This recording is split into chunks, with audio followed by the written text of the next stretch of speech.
I'm not talking to you now. Sorry, I just tickled myself. I'm like, oh! Mr. Wave, you literally legs, arms, and a head. What the fuck?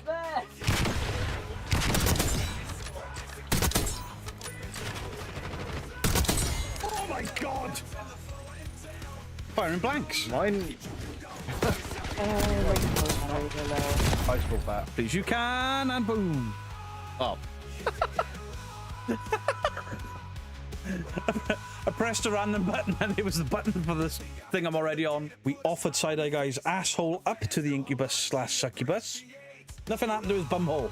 It's a noxious odour and it smells pretty rotten, and I've got a strong suspicion it's coming from your bottom. I get brown and pink mixed up. Fuck off. No. Marilyn Monday. I saw that video. Happy birthday, Mr. Beardo. And chat of sorting laundry, so much laundry. Christmas Day. We're ending in 10 minutes.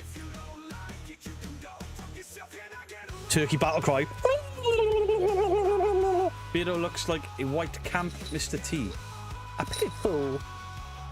CRL, if you clip that, Oh, Beardo! Fuck Hello, you. chat. I was about to write in the chat buongiorno. Scared the shit out of me shouting that loud. Look at this shit. They're in line with my nipples. They're lower than my nipple. Where's my nipples gone? Gun is firing peanuts. Peanuts. Fire him with your penis, Beardo! Side Eye Guy. He's that posh. He's like James Bond, but with a sock. Piss off, ghost! Good evening, everybody. Hello, Beardos, Weirdos, Balls, and Ghouls. Look at my shit. Glasgow Ghost Hunters, Granny Dumpling. Fucking pink. Pink. Ah, dear. Can you have a Mary? Yes, you can. Mary loves Dick. Mary loves Dick.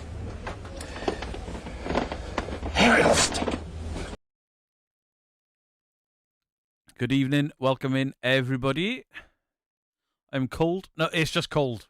It is freezing in the UK right now.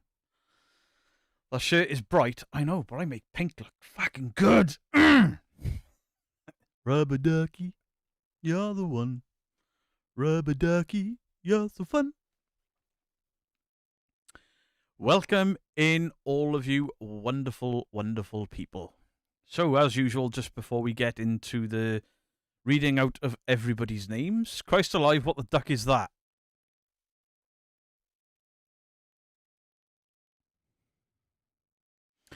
Justin.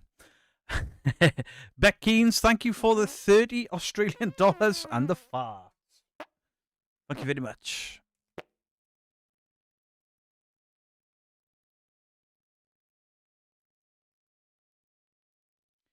Muchas gracias. It's a very loud shirt. Very loud shirt.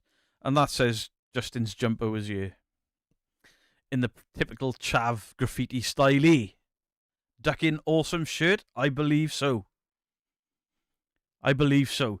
So we are going to do a reaction video tonight. We're going to react to the Y-Files, and it's called Time Slip Articles. Time Slip Artifacts, sorry. Modern objects in the ancient world. Ooh. So, obviously, I normally start off with discussing the Paranormal Monkey podcast. Last night, Justin got so lazy that he had to have 3 guests on to speak because he couldn't be asked to. Lazy bastard. Max McLeod, thank you for the 18 months. Heading out to work in 30 minutes. Ah, no.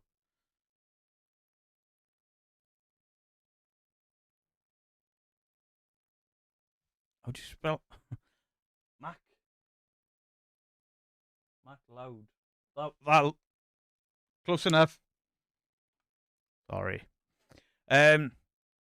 He had 3 Spires, HauntX TV, and Staff to Paranormal on. I've worked with all 3 of those channels. I've worked with Justin as well on Investigation, and just the nicest, most down-to-earth people. It was very, very enjoyable, and it's nice for people, these smaller channels, to get shout outs of other people than just me. Lazy me. Yeah, I figured you out, Justin. You only do the podcast and so you can have guests on, and then you just go scrolling down. Let's see. Oh, by the way, can you answer this question? And then you just carry on playing Gallagher on your phone or whatever it is you do. Jennifer Taylor, it's not a blouse.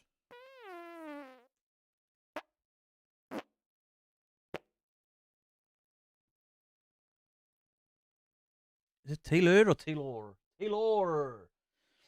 Somebody had to go with me for my handwriting the other day. You write like a doctor. Excuse me. I'm twisting, I'm turning, and writing on a whiteboard with my arm all like that. My writing's normally pretty good. Linda's Journey, thank you for the 13 months.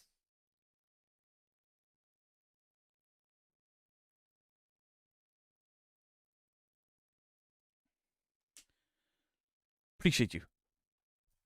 Loving the shirt. Suits you, sir. Oof. I hate that show. I could never get into the Fast Show, and I never liked the Peep Show. What the duck is going on here? How cool is it? How cool is it, Big Dan?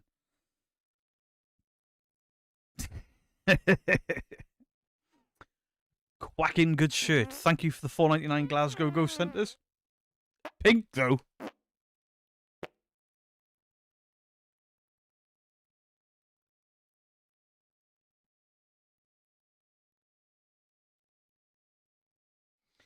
Oh yeah, sorry. Before we get into the participants, who the fuck sent me a Backstreet Boys hoodie? That turned up about 2 hours before stream. I nearly put it on because it's bastard freezing in you. I forgot to do the radiator again because it's behind my desk over there. Right, let's get into it. And if somebody owns up, let me know. I think I know who it is, the little shit. So today we have Bristol Paranormal Hunters UK, Alison, Amy and Ozzy, AV Stevie, Bama Explorations, Beck Keynes, Big Dan, Big Time Ando, Blue Floyd. I nearly said Blue Sky Lissa then because I saw Blue. Blue Floyd, Bookie 1961, Brenda Sigsby, Brian Reinhardt, Kathy Lee, Chris Yule, Christian Cindy Epp, Craig Adams, CRL, Cujo, Daniel Green, Debs M, DJ Kenshi, Donald Spears, Dorset Paranormal Investigators, Double K, Eve's Thieves, Fantastic Publishing, Fahab, you beautiful bastard, Firefly Kelly, Giuseppe Stromboli, Glasgow Ghost Hunters, Granny Dumpling, Highly Paranormal 406, James Millington, Jan R, J's Mixed Bag, Jennifer Taylor, Jenny G, Jolene.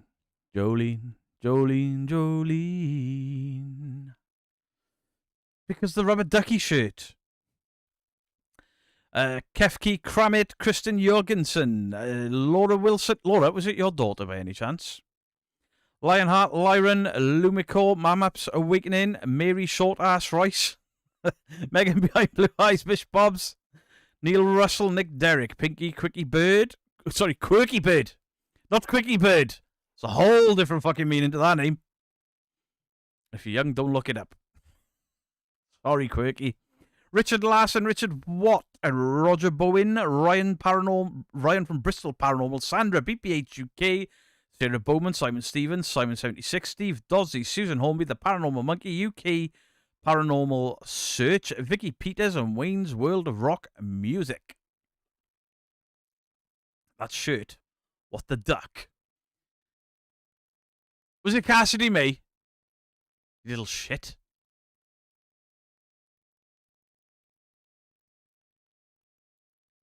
Tell me why you're not wearing it. I'll have to wear it fucking Sunday now, won't I? The shirt came first, that's why. Pinky, thank you for the 149. Appreciate you, Pinky.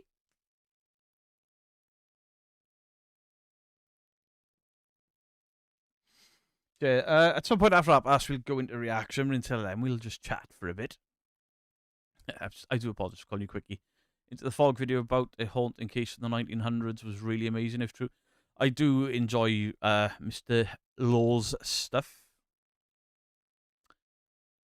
I do enjoy it. He's cold. He needs Backstreet Boys. I've got a Backstreet Boys hoodie. I don't fucking want one. I've got tons of hoodies. Yes, you can get a Negan.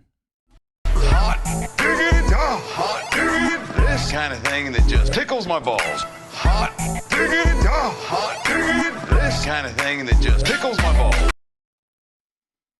Good evening, Mrs. Geek. Hope you're well, not overdoing things. She's overdoing things. She's done nothing but work. Nothing but work. Just driving a minute, no worry, Ryan. Shirley Flippo, you have made me a debunked. I watched the paranormal videos and I tried to figure them out how it's done. It's fun. It can be. After 3 years and you get a bit bogged down in it and you're like, oh, have I got to watch this shite again? But Fantastic enjoyed one of my videos the other day, and or she enjoyed the structure of the video, so did it again this week. Asked your guys' opinion, and the overwhelming opinion is do 3 different things in one instead of, just something to break it up a bit. Very nice. More quirky than quickie these days. Aye. Ah, Cassidy, you little shit. Well, since you sent me a Backstreet Boys hoodie, I will allow this.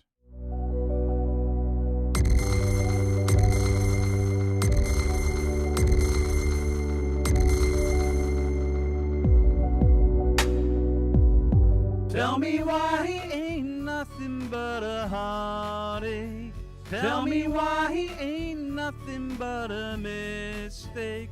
Tell me why I never wanna hear you say I want it that way. Jolene, thank you very much for the 32 months. 32! Have fun at work, Mrs. Geek. You need those rubber ducks on your helmet. Mad street cred. No. I keep having the same dream where I'm a horse. There's 5 nights on the trot. Shut up, Chris. Laura Holmes, thank you for the 9 months. Hello, a little late. Love the shirt. It's ducking beautiful. Thank you, Laura Holmes.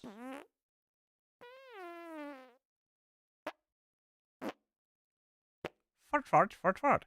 Mike Ox Long, thank you for the £2. No, I did not lose a bet.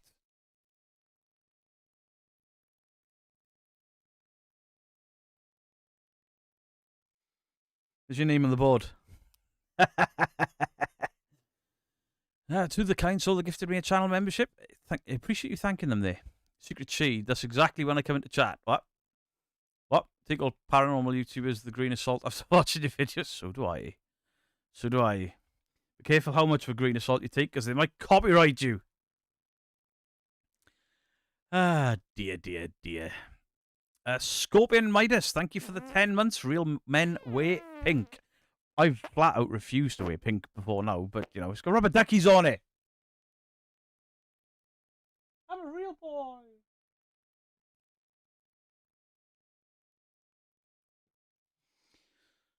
Appreciate you, Scorpion Midas. You should appreciate the Backstreet Boy hoodie. Don't get down about... What? Shut up, Justin. Justin's jumper was here, stinking up the place. So yeah, Justin's Paranormal Monkey podcast different last night. Obviously, paranormal teams and their thoughts, feelings on fakery, the struggles of being a small team, and the realization. I don't think some people in the chat realize that just because they're on YouTube doesn't mean they even make the money back from going to these paid locations, and they kind of then forced into the abandoned locations. Shirt's amazing. Temu finest, I assume. I've had so much stuff sent to me from Temu from you guys, and there's nothing fucking wrong with Temu. Let's be honest. Cheap and fucking cheerful. I've never been a brand guy, apart from my trainers. I'll only wear Etnies. I used to only wear Vans, but Vans are shit these days. Wait, why is my name on the board? What did I miss? You either subscribed or something. You did something. Your name's Green. So tomorrow's video, and I think I may have discussed this on a stream before. Tomorrow's video, even though it's only about 17 minutes, it's taken me fucking forever because it's a scripted one, but it's not about other channels. Rain7 Bow, thank you for the £2.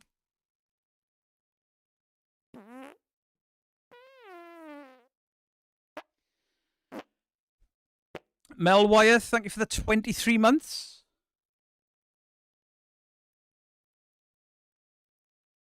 I need to buy new pens already. So basically, tomorrow's video would be live around 7 p.m. I have spent the last 3 years ghost hunting, like a YouTube ghost hunting, as in like a YouTuber doing all this stuff, and this is what I found. And I think a lot of people are waiting for me to take shots in it. There are a few little shots. It's me. But what I've actually found while being a paranormal investigator, a YouTube paranormal investigator, there's a big difference between what the likes of Kenny Biddle does and then he side hustles on YouTube to what I do is my main thing is YouTube, so I do YouTube stuff. Wayne's World Rock Music, thank you for the £2.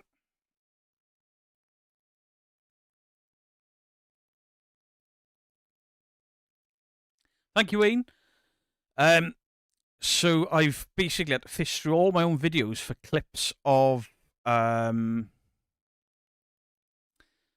investigations, teams I've worked with, and there's a few little comparisons to how a real investigation goes and how, you know, the typical YouTube canon fodder goes. That's a very small part at the beginning of the video, but I break down equipment, locations, and stuff like.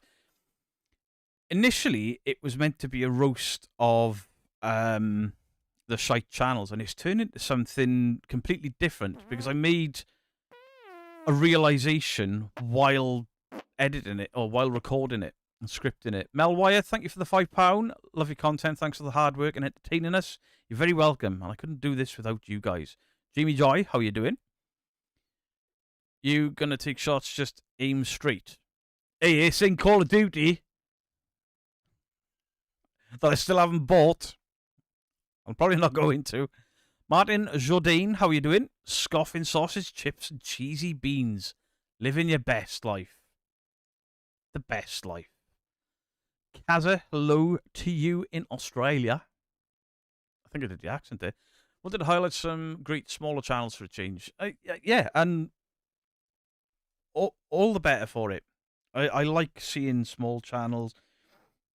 I mean, I stopped shouting out small channels, you know, once a month like I used to. Purely because they started to get... If I brought out a video slating or debunking somebody, they would take that hate to the smaller channels because they can't handle my fucking sass. So yeah, I kind of didn't want people getting shit for associating with... Everyone knows me. Everyone knows that there's a certain amount of shit that comes with being a beardo weirdo.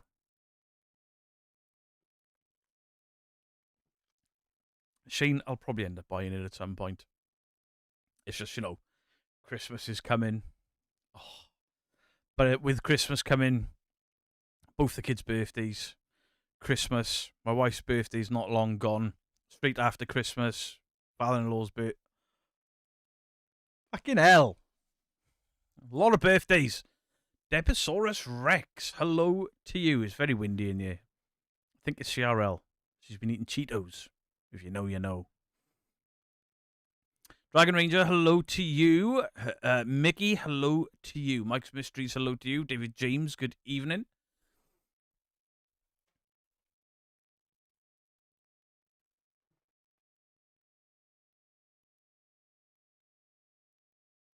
Something just fell in my Marvel Legends cabinet. It's a glass door, and every time I open it, shit falls out. Sir? Cheetos. Everybody that likes Puff Puff Give loves Cheetos. And what? Cassidy, I'll wear the hoodie on Sunday. I believe that is from your backside. That's from CRL. Farting from the Cheetos. The Cheetos. Oh, what's this +1 thing on the bottom of my chat? Members only. Like, no, don't press that. Fucking hell. I nearly pressed members only then. Blue Floyd, thank you for the 2 months. Have you tried the salted caramel rum? I haven't, because I haven't bought any rum. I've been behaving, apart from drinking Copperberg, which is akin to pop.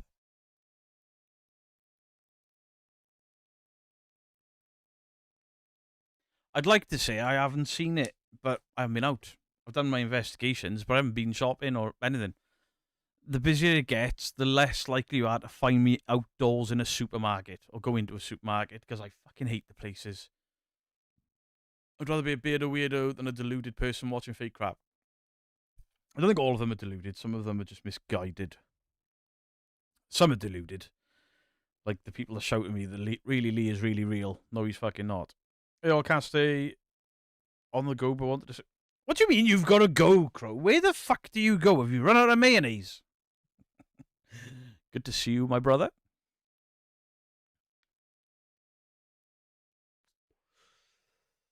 Where did he go in? Crow, what do you do outside of your own house and jerk off into your mask? James, hello, Beardo. Please tell Matty to tidy his flipping room. Oi, Matty! Gonna clean your room. This instant. I'll give you a hour to go and do it. Rawr. Rawr.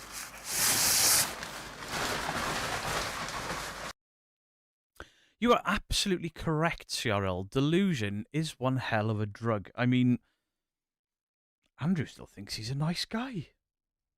Not you, Andrew Goodyear. The other one, you know. The one that's making out that his unborn child is the Antichrist, while saying he's given up alcohol, pissed out of his skull on a stream, threatening to off himself. What a knob. Pupsy Sebastian, thank you for the 2 months. You can get a rar. Rawr. Rawr.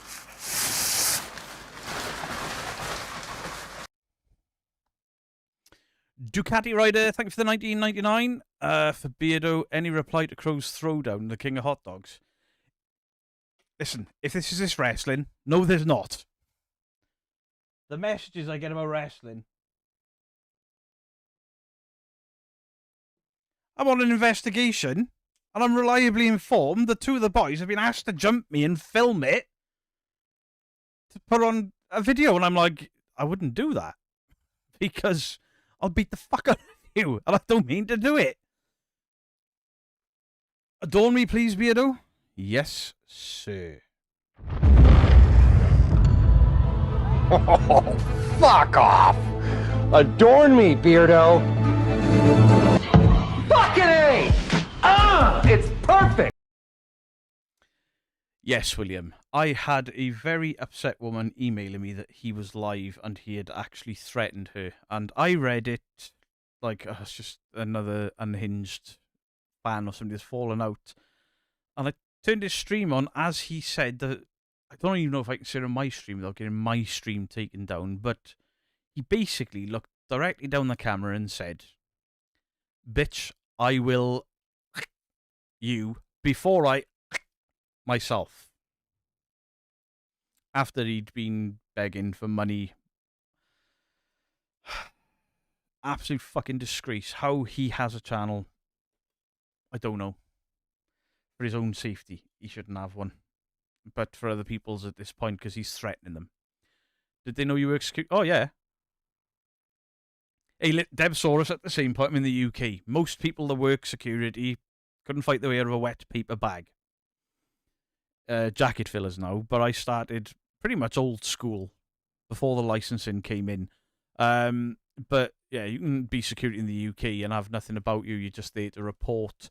I did the doors for a long time as well. I was allowed on. I have no idea. I have no idea.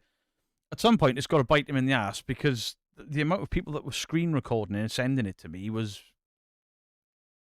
unreal. I don't understand how he can get away with that. And then the guy with the trans hate comments can copyright strike me for a video that he's admitted to asking me to look at, therefore giving me permission to his video, and my copyright strike is still live despite all of the evidence, all of the hate.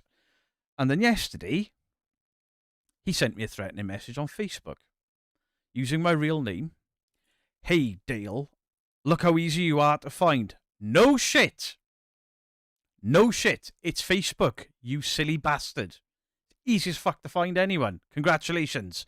And he's like, "I've got your phone number. I've got your address. But it's not a threat. But you can't say it's not a threat and then say but and then threaten me, you cock. It's like saying I'm not a racist, but, and then saying something racist after it. Fucking idiot. Oh, he's in for a world of it. I've reported him to Facebook, I've reported him to YouTube, and now I've actually filled out the online harassment forms legally. I'm not arguing with him, I'm not making videos on him, I'm pursuing him legally. Fucking idiot. That wasn't Andrew. No, that was Spectral Paranormal. Hi, I know you're watching and jerking off into your sock. Good evening, how you all doing? We're doing very well, thank you. Ghost Dragon Investigations. Well, Annalise, hello to you. Misbehaving, hello to you. Zombie G, hello to you. Good to see so many old names coming back in. Didn't you hear us say anything, mate? They have the footage from the rest of the night to come. Was that from 30's Drive? Yeah, this community does support. This community is fucking epic. Absolutely epic. Fantastic. I mean, look what we did this year. I mean, we ended on No One Alone for Christmas last year. That was fantastic. And then, obviously, this summer, or September, we raised 13 grand for charity.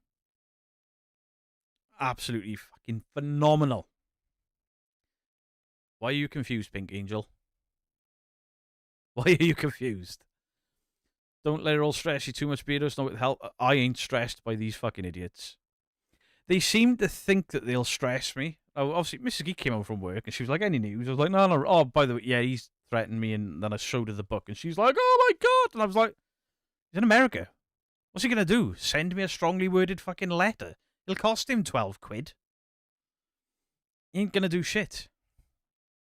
Must be a code breaker for QCH. Thing is, when he said he had my phone number, I was like, all right, stop sending me messages where I can obviously screenshot it because you've just threatened me again. Ring me. Ring me now. Ring me now and speak to me properly. Ring me right now. And then he blocked me on Facebook.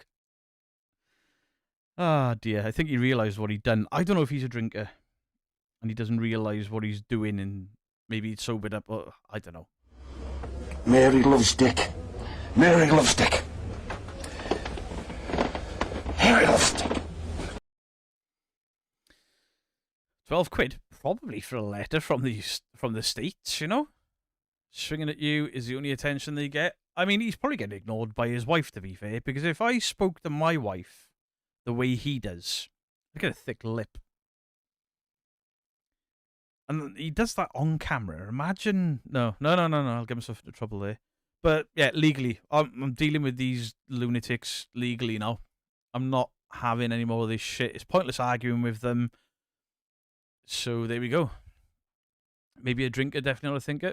Absolutely sad waste of time, Beardo. Yeah, and there's a few of them about... I mean, there's people in the UK have tried this shite with me. I'll just go the legal route with everyone. And if that fails, I'll go old school. Strongly worded letter. Should never drink and go on social media? Wayne, see, people can drink and go on social... I mean, I drink and go on social media.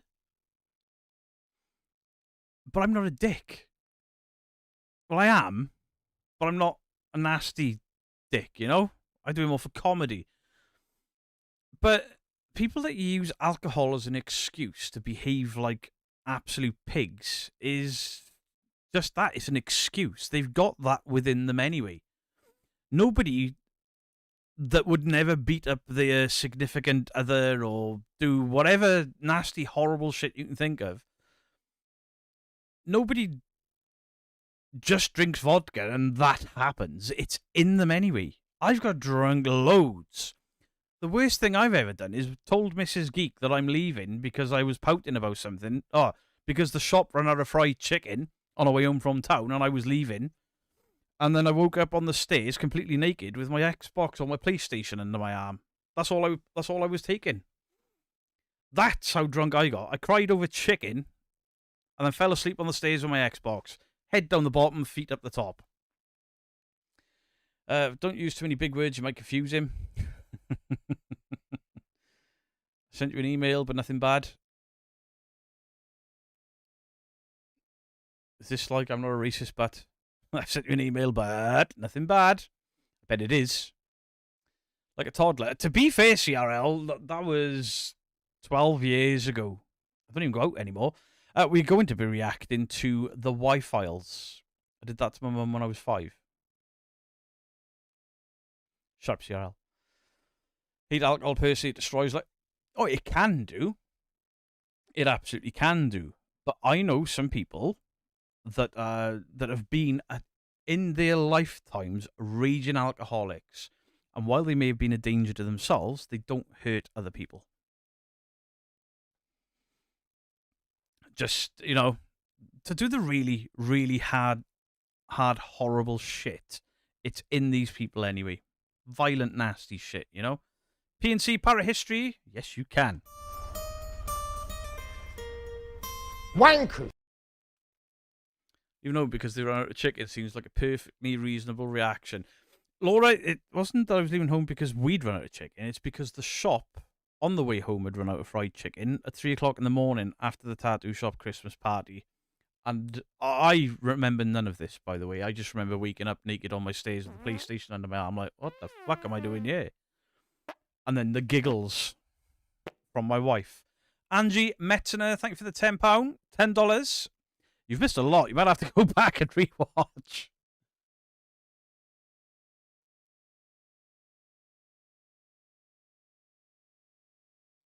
But we will be doing the Y-Files reaction soon. Never got hungry drunk before. Always eats. I always get hungry drunk. Can I get the Balls song? Hot diggity, hot diggity. This kind of thing that just tickles my balls. Hot diggity, hot diggity. This kind of thing that just tickles my balls. Tell you what I watched the other day. I watched a streamer, a middle-aged streamer, probably around my age. What a dick. The guy's going live and pouting.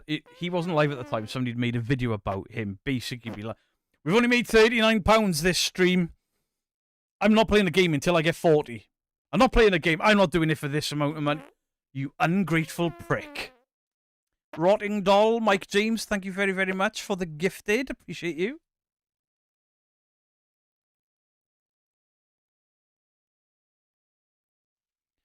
Mike James. Fuck me, I forgot by the time I turned around.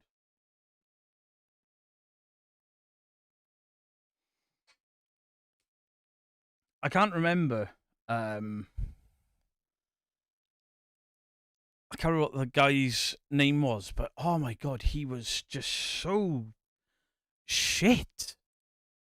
And a few of the big streamers, I think Moist Critical have picked up on him, and that's where I'd seen it. And he's literally like, if you can't afford to sub to my channel, get a job. And it's like, we're in a financial crisis. People can't afford shit. Are we meant to be able to read that? That says Angie Metzner. That says Rotten. Shut up. Oh my god, I saw that professional grifter Asmongold. Oh, it was Asmongold. I couldn't believe what I was watching. Like, he was speaking to people like shit. Real Evidence, Mike, hello. How are you? Hope you're well. Get back to cooking. When is Sean pole dancing in a tutu? What? What? You know that streamer? Yeah, he's a like typical middle-aged, tubby, bit smaller than me, to be fair. But yeah, fucking absolute disgrace. Was it DSP Gaming? Do you know what? I'll have a look. I'm not going to be lazy. I'm going to have a look.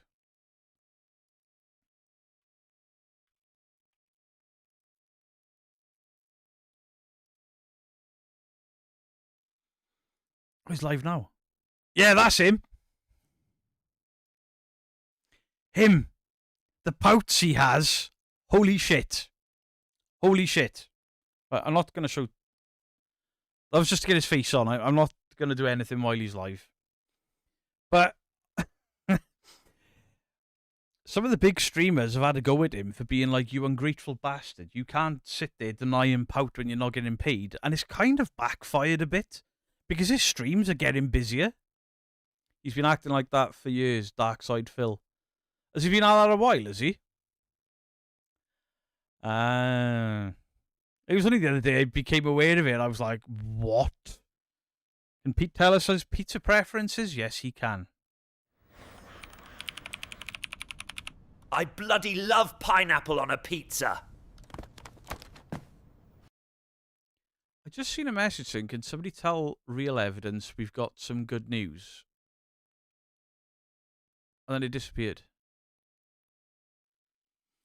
He's classed as a lol cow. A lol cow? Camden? Mary loves Dick. Mary loves Dick. Mary loves Dick. Thank you, Camden. Oh, wait. They got the good news. Has the copyright been lifted?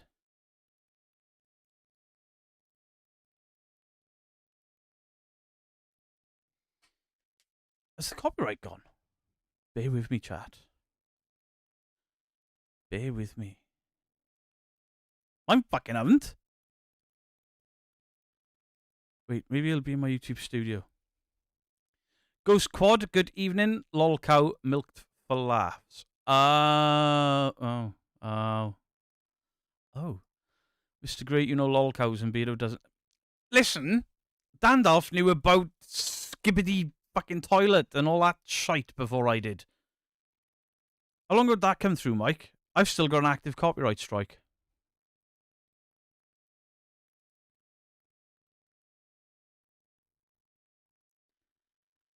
Mine's still active.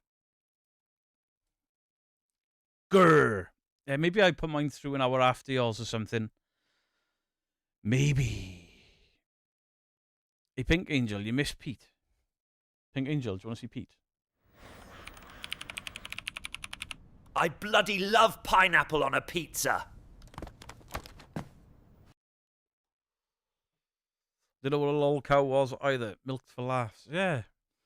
It's like, I was on Twitch for years, and people would be like, Poggers!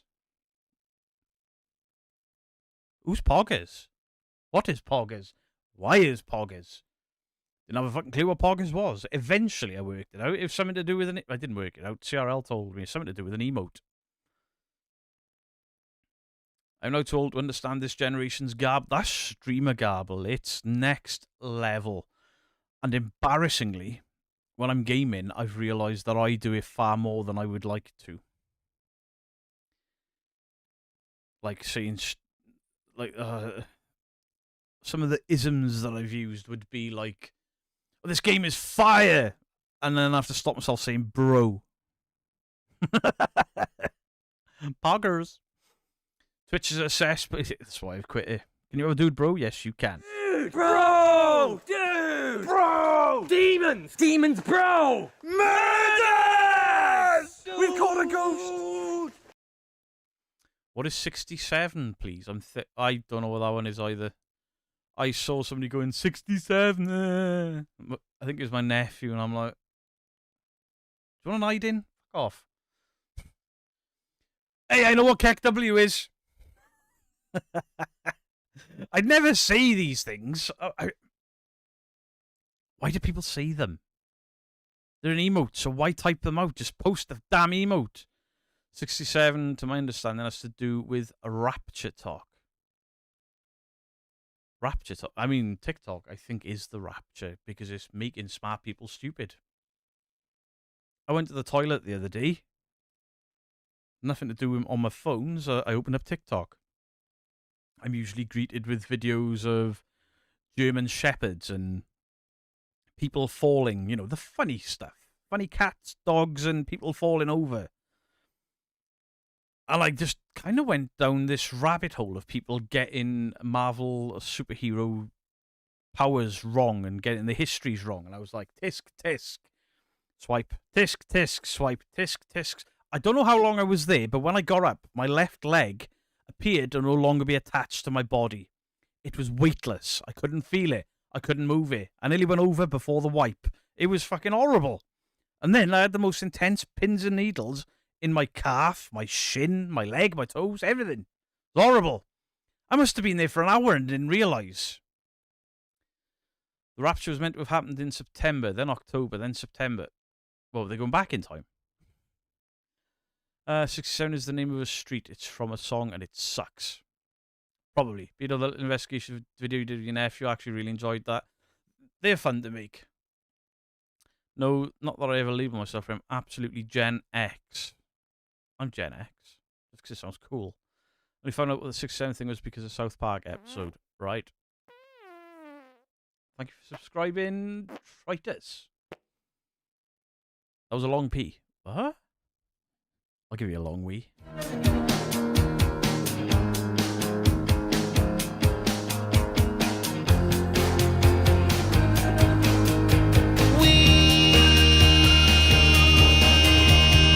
Holly, here's your rawr. Rawr. Rawr.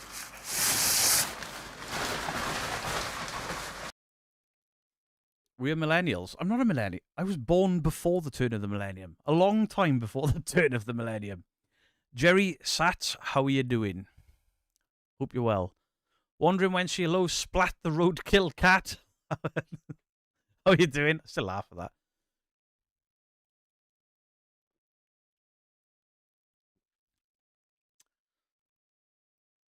I miss being Gen X, but there's different dates when you look it up. I always thought I was Gen X. 1981 is millennial.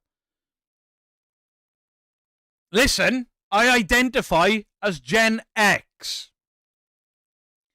If people can identify to be a frying pan, I can identify to be Gen X. Gen X.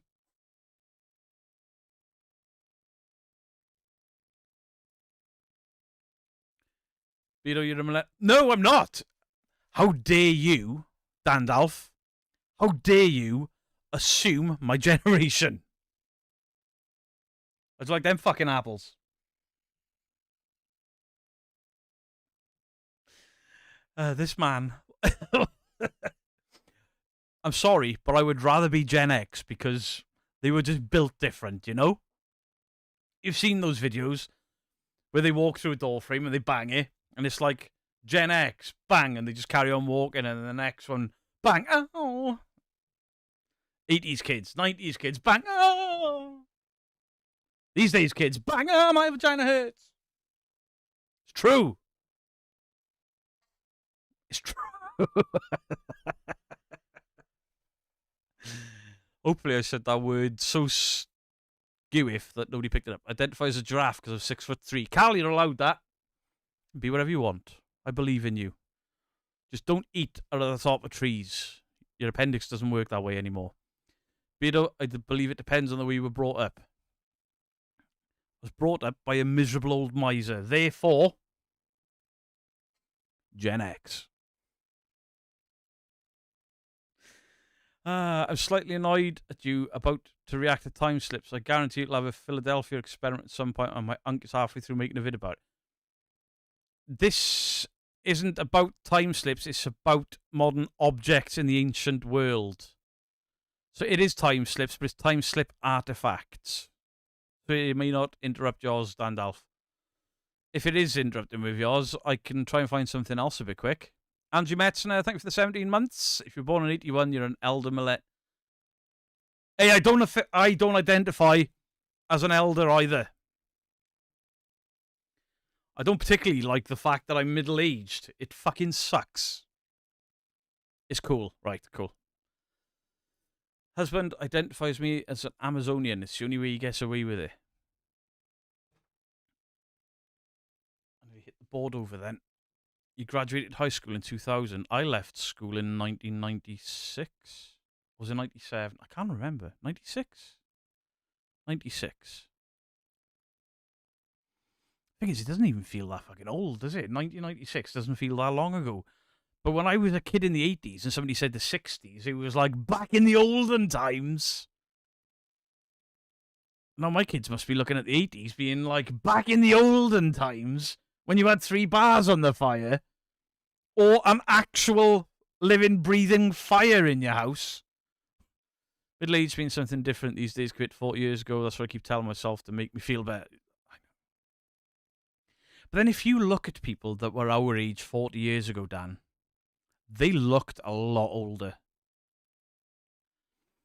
I mean, my dad is in his mid-60s now, and he doesn't look like a little old man.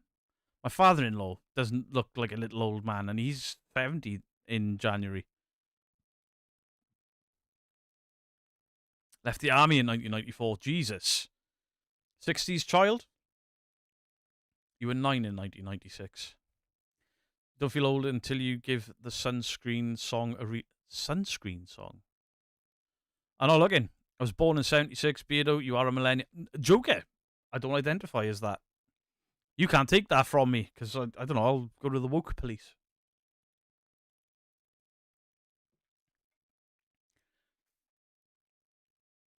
Hey, Dandal's older than me. I do look older. I've said this. I think it's old school hairstyles that went out of fashion. I think the clothing and stuff wouldn't have helped either. Because I had a comment the other day, and it was like, why don't you dress your age? And it's like, because I do. I wear the same shit now as I did in my 20s, the same as people in the 1960s wore the shit they wore when, you know? When us lot get old, the world's going to be cool as fuck. I mean, I'm such a scruff right now that I'm wearing jogging bottoms and a shirt and a beanie hat. I look like I went into TK Maxx in the dark and just did that and then walked out like, ta-da! Look how cool I am. Ah, Beardo is Gen X as much as Lee's house is suck my ass. Right, let's get into the Y-Files. Files is brought to you by the Y-Files, Operation Podcast. Justin, shut the fuck up. Shirt from the 60s. This shirt is new. Your jumper came from a fishing expedition in 1942. Suck my ass. Dives and longer stories every week. The story of the human race is a story of technology. One of our ancestors created fire and passed that knowledge along to the next generation. Then the invention of the wheel, then agriculture, a writing system, mathematics, space travel. Within our story, empires rise and fall. Hey, I grew up watching Timmy Mallet. I accept that. And technology progresses. Civilizations are born and die, and the human race continues to innovate. All of our innovations are built on previous ones. There could be no aqueduct without the arch. There could be no metal plow until someone learned how to mine iron. There could be no light bulb, no smartphone, and no computer without first understanding electricity. Our progress is linear, it's orderly. But sometimes an object is discovered that's completely out of place and out of time. He looks like he's sick. Who? Me or him? I'm not sick. I don't think he is. If you don't get your eyes checked, old man, you're squinting. The reason I'm squinting is because of that light there and my glasses. A computer found on a sunken Roman ship. A power plant found in a 100,000-year-old cave. And evidence of a nuclear reactor from over 1 billion years ago. These objects show... Fuck off. A nuclear reactor from 1 million years ago? Nah. Nah. Hey, Chelsea. No, see... I could understand they found something that looks like a tablet, but it's like Moses's, not an iPad. Shouldn't exist, but they do. Their existence violates the natural order of human progress. So if humans didn't create these items, who did? No Leadman's jumpers, a Saturday swap shop, so Justin got his. Until next time, be safe, be kind, and know that you are appreciated. Sir, I'm gonna need you to come with us. Okay. The fuck? Hello? Can anybody hear me? I don't know why I'm here. Hey, this got cinematic. Let's go. Poll. What are we gonna do the poll on? Take off the pillowcase. We are agents with the CFP. CFP? I don't know what that is. I never heard of that. Yeah, that's not your concern. Okay. We have been Yeah, I did not steal this shirt from 30 East Drive. It wouldn't fit me if it came from there. following your show, and we have reason to believe. Hey, dude. I thought I was gonna do the investigation this time. If you're gonna do it, then do it. Stop sitting there. Do it. All right. Jeez. We have been following your Hey, this show, is and good. we have reason to believe that you have far more information on your topics that you've been sharing. What? We have been following your show. No, I heard you. I just don't know what that means. We have been following. Hey, I slipped on those ads I did. Like, look, my desk goes up and down. It's really practical. Oh, buy one of these. Hi, Harley. Look at this. Is this for an ad? Your show. He speaks English, you moron. Your question is confusing. My question is not confusing. Yeah, it is. He's just playing dumb. I know his voice. Who's the guy with the beard? I feel like I know his voice from something. If you think this is cinematic, you should watch the 7-bit. I'm gonna have to, I think. Well, if you know that I have more information, then you already know that what I know that you know. Just tell us what we want to know. Okay, what episode are you talking about? What episode are we talking about? I don't know, dude. You're the researcher. He with the beard looks really familiar. It sounds familiar. Beardo gets scared. Notice me. There you go. You've noticed. Timmy Mallet does loads of charity non-stop cycling. Be hell impressed if he is what is your suggest. What? Timmy Mallet's a fucking hero. He's probably one of the only ones from the 80s that hasn't been arrested or accused of shit. I didn't say anything about Timmy Mallet in that regard. Who said that? No, you're supposed to know this. The one that has more information. Look, guys, I have a podcast that covers all of this. The Y-Files Operation Podcast comes out every week. On Mondays, we release the YouTube episodes. And then on Wednesdays, we do deep dives into those stories. And then we cover unredacted topics that are a little too sensitive for YouTube. Kinda makes sense. And where does this podcast air? This is all to like promote himself. This is genius. This looks expensive. I wonder what the click-through rate is of his podcast after spending the money that he did, because this is impressive. I wonder. Sorry. You can get it on Apple, Amazon, Spotify, Pandora, anywhere you listen to podcasts. The hell's Pandora? Yeah. Okay. Go unlock his cuffs. So, can I go? Me unlock the cuffs. You have the keys. Wait. Is that Tectone with hair? No, I gave you the keys. You did not give me the keys. You did not. You have the keys. Maybe when you give me the keys. You're the one who sat on the syringe. Started telling everyone Guys. that we were men in black and we're way cooler than in the movies. We are way cooler than the guys in the movies. Give me a little support every once in a while. Wait. Where did he go? Oh, damn it. Not again. I was trying to see their reflections because they sound familiar. He hasn't added Hecklefish for the ad. Rude. Oh, yeah. Oh, his podcast co-hosts. Who are his podcast co-hosts? In 1962, an article was published about an archaeological expedition that explored the Bayan Har Mountains of Tibet in 1937. The team, led by archaeologist Chipu Te, discovered 716 granite discs engraved with characters that looked like hieroglyphics. Each disc was 9 inches in diameter and 1 inch thick, with a perfect 1-inch hole in the center. Fucking Jammy Dodgers. Is that the guy from Corridor Crew? Oh, is he? I don't know. AJ was a TV producer before making the Y-Files. He did Ghost Hunt with Gene Simmons. Yeah, somebody brought that up before. Y-Files has done in his new studio. This is an old video. To more than I'm going back through older videos for less chance of cop. I don't want to cover his new stuff because obviously his views. I don't think I'd make an impact on his views, but you know, not an ad, just cinematics on podcast apps. That's incredible. I'm going to find the podcast after 12,000 years ago, but they weren't the strangest thing found at the site. Not even close. The team discovered advanced star maps and the remains of unusual humanoids. The beings were small, with thin bodies and large heads. Aliens! Well, it took It's always aliens. Mike, I've got to pause, otherwise I am not reacting to the content and I am not transforming the content, and then he would have every right to hit me with copyright. I have to pause, I have to discuss. More than 20 years of trying, but the markings on the discs were finally translated. The discs told the story of a vessel that traveled to Earth from outer space.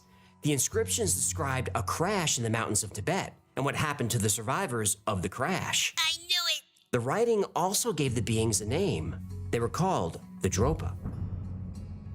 The Dropa. Wait, Dropa? Didn't Dean ask me to look at Dropa? Dean, is this what you asked me to look at?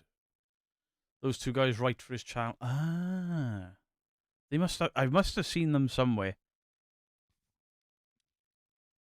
Came down from the clouds in their aircraft. Our men, women and children hid in the caves 10 times before sunrise. When at last we understood the sign language of the Dropa, we realized that the newcomers had peaceful intentions. These findings were published in 1962 by Professor Sum Nui, but as could be expected, his peers didn't take it seriously. The story and the stones resurfaced 6 years later, but this time in Russia.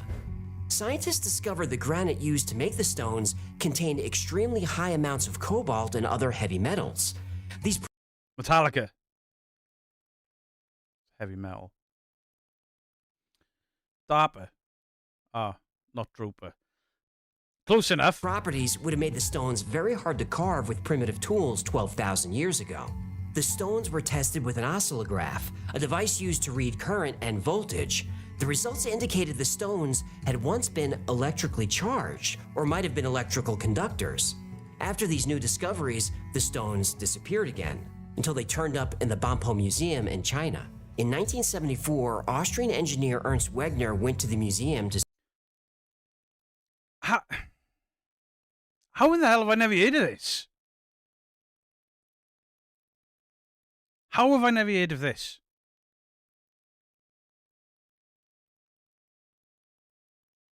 That seems like it would be like world breaking. Why have I never heard of it? See the stones. Although the museum wouldn't give him any information about them, he was allowed to take photographs of the stones. That same year, a book was published called Sun Gods in Exile by David Agamon, and that book would prove everything. Sun Gods in Exile tells the story of Oxford professor... Do you know what? I completely just was like, hey, Tripwrecked, without realising. Change your fucking name back. Or put it in brackets or something. Rob. Professor Carl Robin Evans and his 1947 expedition into the Bayan Mountains. There he encountered living Dropa, where he learned their language and learned their history from their religious leader, Lurgan La.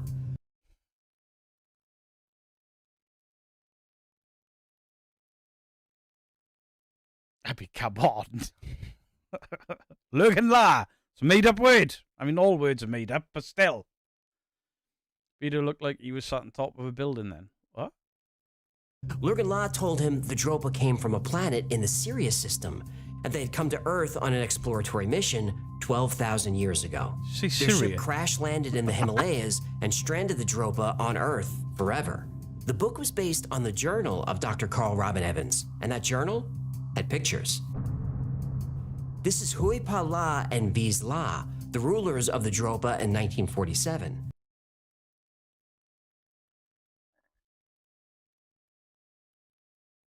I'm confused. Didn't they say the Dropa were aliens? They're not aliens. They're just from way out east, you know? That's not aliens. The journal describes the Dropa as a small race, averaging 4'2" in height and only 60 pounds. They have large heads with large blue eyes. In 1994, German scientist Hartwig Hausdorff went to the Banpo Museum in China and asked to see the stones for himself. Well, he was told the stones were destroyed on official orders. When Hausdorff tried to look further into the Dropa tribe and their stones, the Chinese government said they had no record of any stones or a tribe known as the Dropa. In other words, it's all made up. Problem solved. Come back next week. As far as the Chinese government was concerned, the Dropa never existed. Weird, that. In the year Blast. 1900, off the coast of a small Greek island, a group of men were diving for sponges. During one dive at a depth of around 150 feet, they found something very Even in VW? unexpected, an ancient Roman shipwreck. The ship was full of ancient Greek artifacts dating back over 2,000 years. Coins, pottery, statues, and many other items were brought back to the surface. Among the wreckage was a heavily weathered block made of wood and calcified bronze.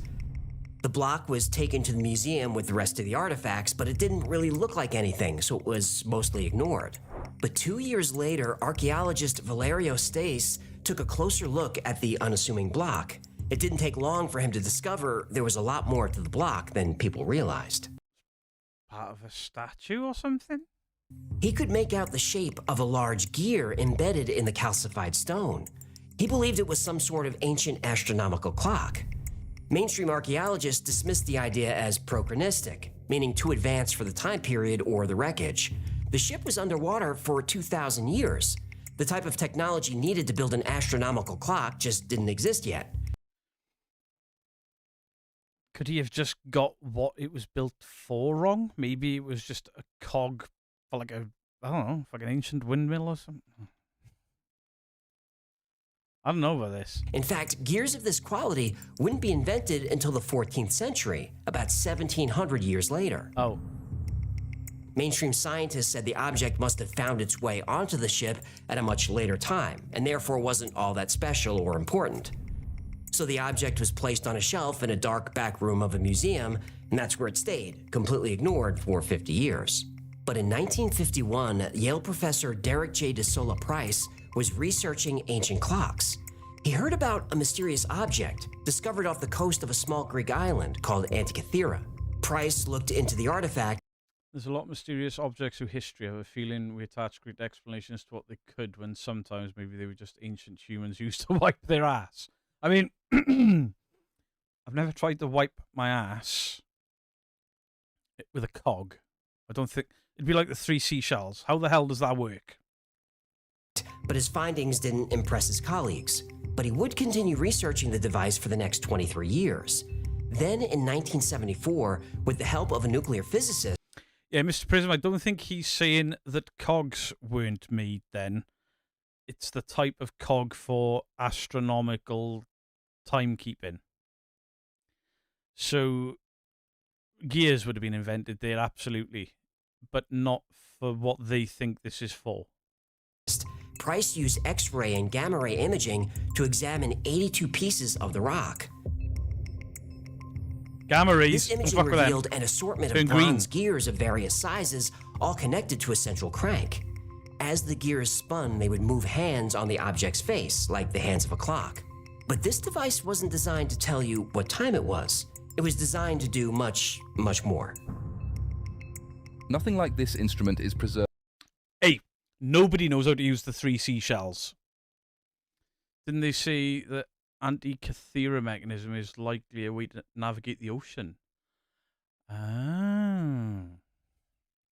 I'll go with that. I hate it when smart people come in my chat. Elsewhere, nothing comparable to it is known. How do we still not have the knowledge of the 3 seashells? It's bugged me for decades because it was just made up for the film to cause confusion. I showed one in the Museum of Ancient Greece. Oh.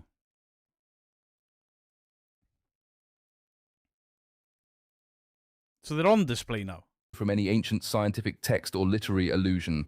It is a bit frightening to know that just before the fall of their great civilization, the ancient Greeks had come so close to our age, not only in their thought.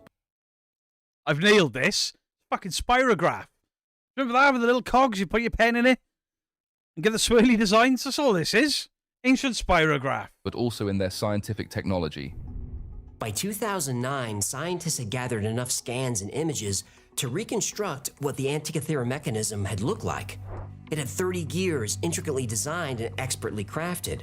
The gears drove dials and hands on the front and back of the device. Despite all this information, they still didn't know precisely what it did. While the world waited for more information on this mysterious device, that opened the door to a lot of theories. I love theories. I know you do. Spirograph. One theory said the device was a piece of technology taken from Atlantis. No culture on Earth at the time had this level of technology. Might be reaching a bit there. If the mechanism was something powerful or important, it would make sense that Atlantean survivors would want to keep it safe. Have to hide it from the Lemurians. Right. Some people believe the mechanism was so advanced it was proof of a creator, like scaffolding left around a building after construction was completed. Another theory was that it was left behind by aliens, either accidentally or as a gift. Alien technology would explain how it ended up in the 1st century BC. I do think, though, we sometimes treat ancient humans as basically cavemen when they were smart people of the time, just not quite... Yeah, they were advanced in different ways. I mean, if they came to our time, they wouldn't survive. If we went to their time, we'd survive a lot less longer than they would in our time. I mean, these guys were living in caves with bears and tigers and shit. They discovered fire. They built the wheel. It's just a different type of technology. These guys were fucking geniuses. You know, they evolved from... Sorry to anyone that believes, but they evolved from primates. And the things that they did are absolutely incredible to survive in a way that we can no longer survive because we've got soft as fuck.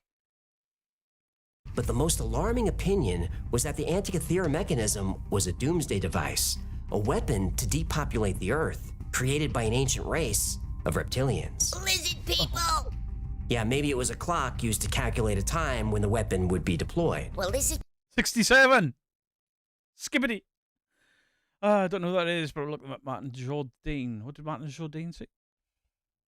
Yeah, these are all theories, and he debunks a lot at the end of his videos anyway. I mean, creationism and evolution are comparable. A creator could have created life to evolve. People are very punctual. Despite all this evidence, one of the most prevalent theories was that the whole thing was a hoax. Some people said it was nothing more than a single brass gear, and the scientists were making up the rest. True, Mickey. No TikTok back then. They were smarter. It's what John Locke was protecting in the bunker. Evening, Mama Geek. Hope you're well. What we do know for sure is the Antikythera mechanism isn't going anywhere. Even though it's been 123 years since it was pulled out of the ocean, we're still uncovering more of its secrets all the time. Eventually, we will know everything there is to know about this fascinating device, and maybe even design our own. But even if we can... We'll be able to work it out. I mean, I spent all of my life thinking that the pyramids were impossible to make. And then one of you guys in the chat suggested to me to watch a video of a guy with a stick, a stone, and a massive pillar. And he moved a pillar the size of Stonehenge with nothing but a pebble and a stick, essentially.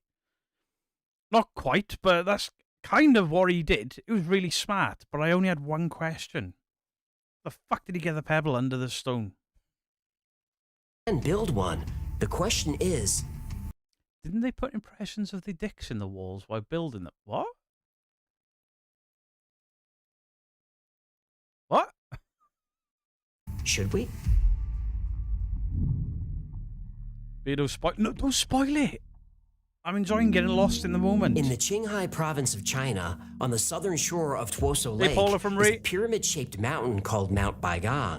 In 1996, archaeologist Bai Wu was exploring a cave inside Mount from a bygone era. Mount Baigong when he made an unexplainable and controversial discovery. Like Inside hello? the cave, you found iron scraps all over the dirt floor. Who found iron scraps? You found. I found? You found. Me? You. So confused. Along with the iron scraps, there were oddly shaped stones standing on end. But most mysterious of all, there were iron pipes running deep into the mountain. And here the story takes a turn, because the cave wasn't naturally formed. It was a triangular-shaped entrance carved by the Illuminati. They love the fucking triangles. Illuminati. Somebody. And Mount Baigong wasn't a mountain, it was a pyramid, also constructed by somebody. The more scientists looked at Mount Baigong, the more questions they had. None of this made sense. This is the middle of nowhere. Nobody lives there. Hey, if nobody lives there, what the fuck are all these tyre tracks? Somebody's been doing donuts there.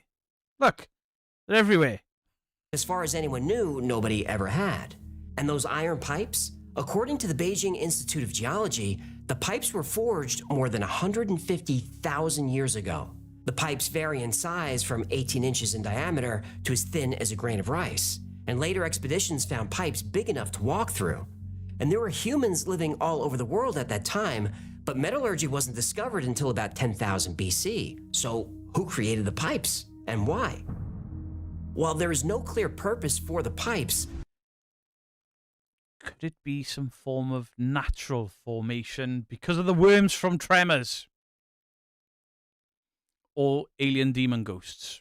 VW, I think you've nailed it there. More are found at Lake Tuosu 260 feet away, along with more strange stones. The pipes at the lake are both above and below the water level.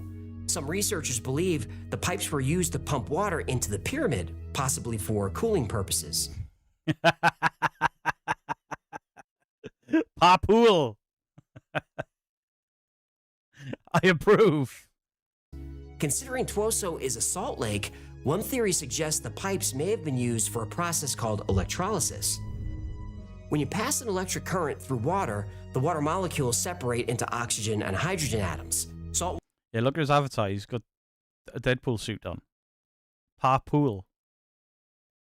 I got it. Water is a better conductor than fresh water. The salt helps separate the oxygen and hydrogen more efficiently. And hydrogen can be used for a lot of things, like refining oil, treating metals, and processing foods. Oh, the pyramids were hydroelectric power stations. No, they weren't. They were for mummies. But hydrogen could also be used as fuel. In addition to dating the pipes, the Beijing Institute of Geology tested the pipes' composition. They're made up of 30% rusted iron. They also contain large amounts of silicon dioxide, which is commonly found in quartz, as well as calcium oxide, also known as quicklime. These are interesting materials. Iron conducts heat and electricity, and when quartz is subjected to stress, like millions of gallons of water flowing through a pipe, it generates electricity. This is called the piezoelectric effect. Remember, the Great Pyramid in Egypt is also built near a water source. Well, technically, it's on top of one. There's a large... Don't think they found any mummies in the pyramid. You are!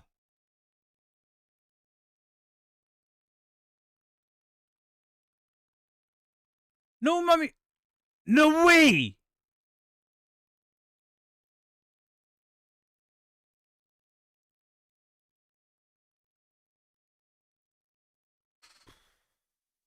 My entire life is a fucking lie. McDonald's were never sponsored by the IRA, and mummies don't come from the fucking pyramids.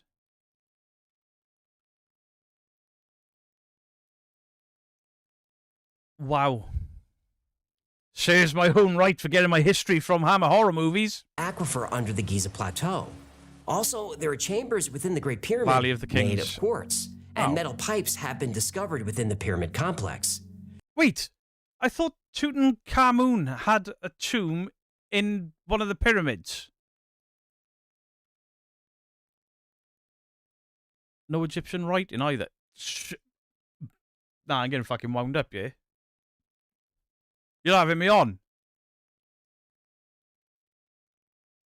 Tutankhamun was found in a pyramid, right?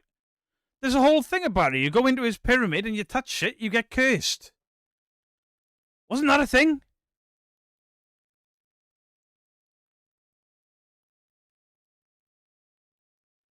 They found somebody's uncle, though.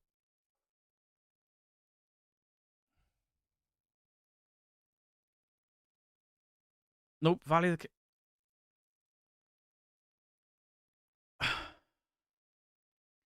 Did you watch The Mummy? Yeah? They were in a pyramid. Brendan Fraser and that fat dude. The skinny dude. And Rachel Weisz. Valley of the Kings. That wasn't found in a pyramid. Wow. Also, you know, it's very difficult to walk the dog like an Egypt. Shut up, Robert. Nikola Tesla built his famous Wardenclyffe Tower using these same principles.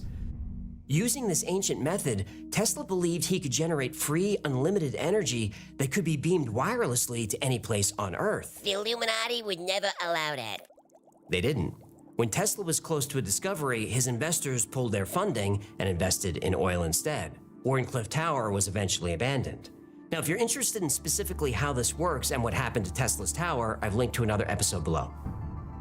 Now, calcium oxide or quicklime found in the pipes is also interesting. Quicklime is highly volatile and chemically reactive.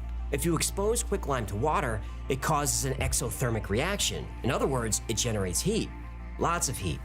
1 liter of water combined with about 7 pounds of quicklime generates about... I'm never getting over this. I'm listening to him talk about thermo shit, and my brain is going, but mummies have always lived in the fucking pyramids.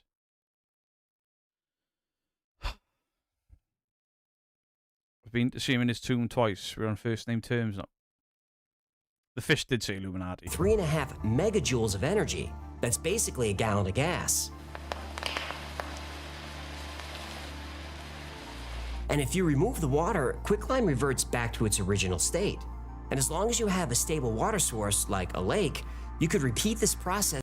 You'd be even more shocked to know the pyramids aren't pretty much next to Cairo. No long desert road to get... Oh, I knew that.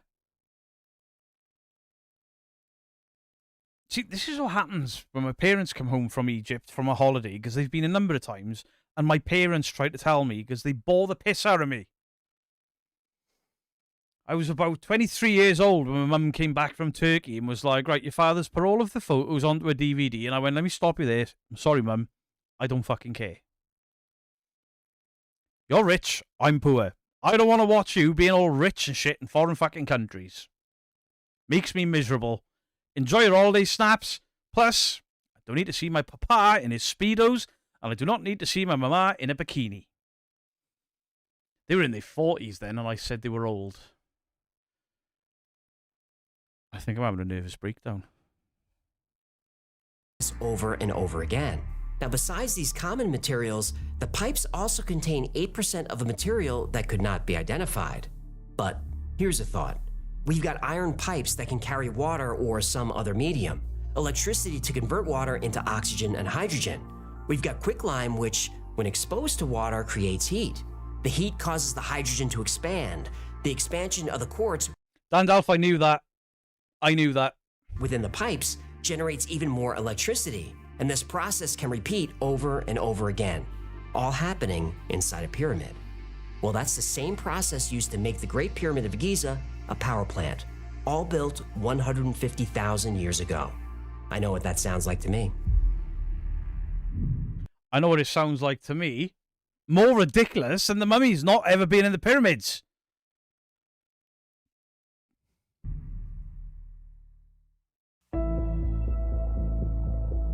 In the 9th century, on a grassy field somewhere in northern England, a Nordic Viking squares off against a Saxon housecarl. Before knights, the housecarl was the highly trained elite warrior of medieval Europe. Against the Viking, this warrior should have the advantage. The Saxon wears chainmail armor, while the Viking wears only leather.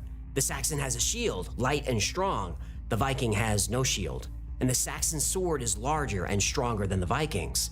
Much I love the history that Indiana Jones, Jason the Argonauts taught me, I did actually watch and enjoy real history. I think I watched too much TV as a child. The Saxon warrior is confident. He charges forward and takes a few heavy swings. The Viking defends with his short sword. The Saxon steps back, confused. I was going to say a joke then, but it's really rude. Better not. Beto, how can you not know this? Weren't you born around? He's fought Vikings before. Usually their short, blunt weapons shatter when hit with heavy English steel. But this Viking... Wait, Tesla was a Viking. I'm too high for this shit. I wish I was high. has a magic sword. At least it appears to be magic to this 9th century Saxon. I do not believe the earth is flat. Not even I'm that fucking stupid. Being lighter and Jesus. faster, the Viking sidesteps, then lunges forward. He thrusts his razor-sharp blade through the Saxon's chainmail. His armor should have easily protected him from this attack, but the Viking's sword pierces the chainmail like it's not even there. The Saxon falls to his knees as the Viking withdraws his sword. The Saxon, his pork sword, more confused than frightened, sees writing on the side of the blade. A name. It's a name he's heard before. And in that moment, everything makes sense. Then the world goes black. Tracy Potts, thank you for the £5.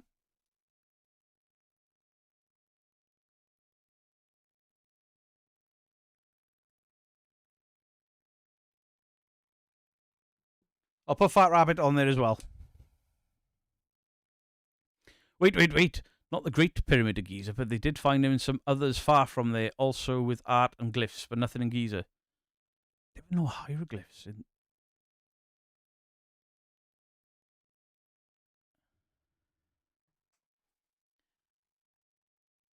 There were no hieroglyphs in Giza, but they were in... right. This blade and others like it were virtually indestructible and unbeatable in battle. They weren't elaborate swords gilded with gold or jewels. They were pretty ordinary looking, but they were easy to identify as they all shared the same inscription, Ulfbert. Created using a process that would remain unknown for centuries, the Ulfbert was a revolutionary high-tech tool. There are only 170 of these swords left in existence, all forged sometime between 800 and 1000 AD. Though Ulfbert swords are usually associated with Vikings, it's actually a word of Frankish origin. It was most likely the name of the swordsmith who created the blades. Now, the process of making a sword in the 11th century wasn't an easy one. In order for iron to be used as a weapon, it had to be forged into steel. So iron was mined and smelted in a furnace with charcoal, which is mostly carbon. Iron itself is too soft to be used as a sword. The blade would bend and chip and lose its edge too quickly to be useful. The carbon hardens the iron, so it keeps its shape and sharp edge for longer. But add too much carbon... I have no idea, Dandalf, but it's fucking frying me. Sword. I used to do it for comedy value. Giza did have certain chemicals. I know what Giza that sells chemicals. Carbon, the metal becomes brittle. It took a skilled and talented smith to get the mixture just right. Now, once hot enough, the iron forms a gooey, spongy mass called a bloom. And after the bloom is removed from the heat, it's hammered over and over again to remove impurities known as slag. Slag is typically trace amounts of silicon, manganese, sulfur, and other elements. Blacksmiths would heat and hammer the metal over and over again to separate as much slag from the iron as possible. And because of the limited technology of the time, the impurity of the steel was still pretty high, and the amount of carbon they were able to get into the metal was pretty low. Even the best medieval steel is primitive to even the lowest quality steel that we produce today, except for Ulfbert steel. Experts have said that an Ulfbert sword would have been like a lightsaber in medieval Europe, and that's not that much of a lightsaber. An exaggeration. Ulfbert swords were centuries ahead of the competition. They were superior to all others in sharpness, in strength, flexibility. Ulfbert steel was also Stormy, very thank you for the lightweight. 20. This was a huge and unfair advantage in combat. The sword could withstand an enemy's blow without breaking, a common fear among warriors. In a time when fighters wore coats of chainmail, an Ulfbert sword could cut through this defense more effectively than other swords. Modern scientists have examined Ulfbert blades to try to find out what made them so special. Now, first they found that almost all impurities were removed from the steel.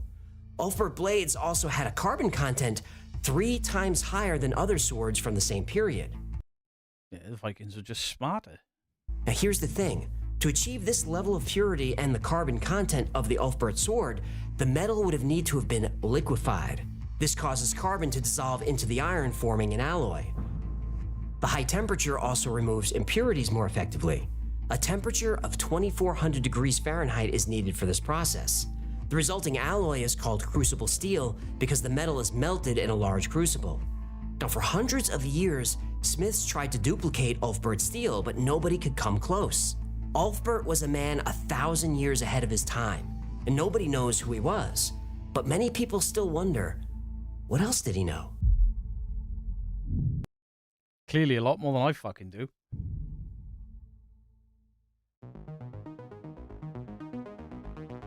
Physicist Francis Perrin sat at a nuclear plant in the south of France, thinking to himself, this cannot be possible. He was examining a dark He's found CRL's stash. piece of uranium ore, but what he discovered didn't make sense. This piece of uranium had somehow undergone nuclear fission. But this uranium was mined. Nuclear fission doesn't just happen in nature. And even more confusing, this uranium ore was almost 2 billion years old. Atoms are the building blocks of all matter in the universe. The sun, the earth, the air we breathe, our bodies themselves, everything is made up of atoms.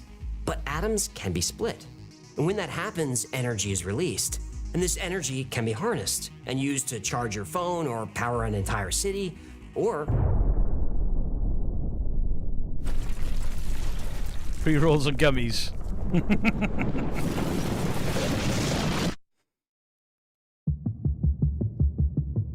splitting an atom is called nuclear fission, and it's a very delicate process. To start, you'll need a high-quality fuel source like uranium or plutonium. We might be going over tonight, thankfully chat. hard to find. And even if you do find it, it has to be refined before it can be used. Next, you need pure water, like really pure. So no chance of a nuclear reactor in here, huh? None. Unless it works with vodka. It doesn't. The water used for the fission process in a nuclear power plant has to have all minerals removed. Then it's filtered and finally distilled. If there's even just a few contaminated parts per million in the water, fission won't happen. Naturally, uranium contains a very consistent and specific amount of the isotope uranium-235. And when U-235 is split, for a brief moment it absorbs a neutron and is turned into U-236. Then U-236 is split into other elements like barium, krypton, or strontium. Since all natural uranium decays at the same rate, any uranium pulled out of the Earth should have the same exact amount of U-235. The only way, literally the only way, for uranium ore to have a lower percentage of U-235 is through nuclear fission. So Francis Perrin was faced with concrete evidence that nuclear fission had not only occurred before it was discovered, but it happened 1.8 billion years before.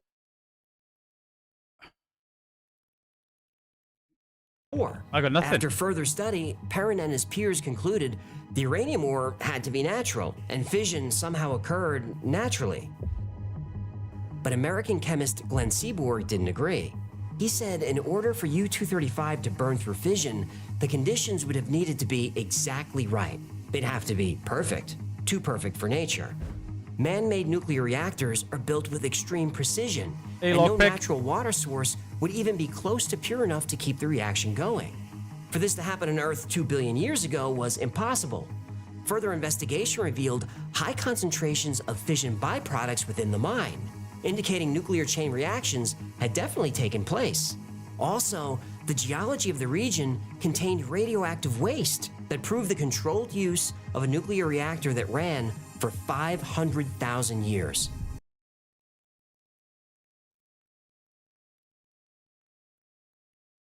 What?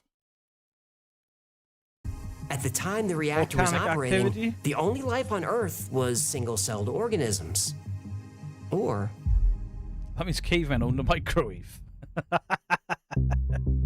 out-of-place Or- artifacts are sometimes called OO parts, and there are a lot of them out Ooh, parts. What I do when I look in the toolbox. there. These were just a few of my favorites. But how many of these objects are really out of place? Now, I love the legend of the Dropa stones, but it's ultimately disappointing. The original story from 1962 is credited to writer Reinhard Wegman, but no record of a writer by that name can be found. Same with the archaeologist who discovered the stones, Chupu Te, and Sum Nui, the professor who studied them. They don't exist either. No academic works can be found for either of them. But they did find the cream of some young guy. True story. And their names aren't even Chinese. Wegener's photos of the Dropa discs are pretty low resolution. You can't see any details like the hieroglyphics the stones supposedly had. It's more likely what he was taking a picture of was a jade B disc.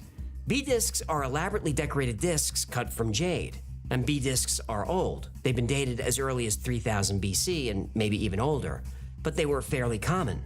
The only mystery is we really don't know what the discs were for. They probably have something to do with funerals because they've been found in graves of important people. Ah, the records.